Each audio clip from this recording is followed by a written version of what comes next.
My parents came from places that were a little different from most of the Croatians in San Pedro. My father came from Polica, which is a mountainous area about 20 miles south of Split and up high Mosora Mountain. And it is so remote that they don't fish like most of the Dalmatians who came to San Pedro. They try to eke out a living from that hard limestone area, and their values are in tune with that. They're very honest, at least they value that honesty, and they're thrifty, and they're kind of on the quiet side. They don't like to brag, and that was his background.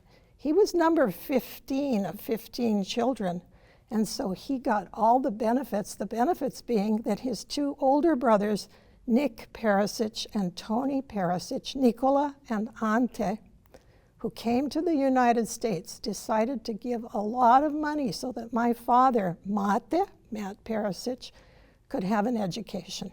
So the family sent him over the top of the mountain to live with another family, a childless couple, just so he could go to elementary school.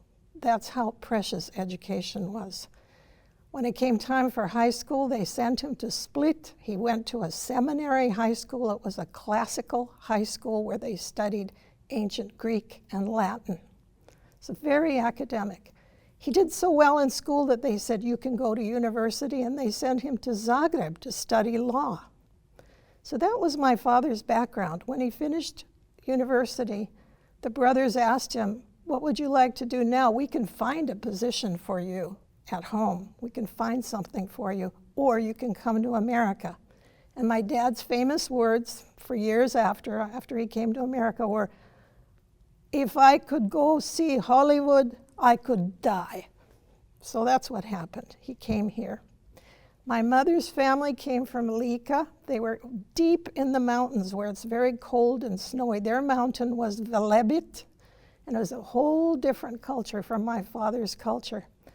My grandparents moved to South Dakota, which resembled Lika, just like Dalmatians come to San Pedro because it resembles Dalmatia. And they did mining for the most part. If they made a little money, they could buy a store, like a grocery store, and the wife would take boarders. That's how they made their money. The Depression came. My mother's family had to move from South Dakota. They came to California. And that's how my parents met. My parents met at the Dalmatian Club. My mother was a musician, and she was playing the piano. My father walked in the door of the ballroom. He saw her. He heard the music. And that was it. And I'm the product of that union. I'm an only child, and I was born in San Pedro Hospital.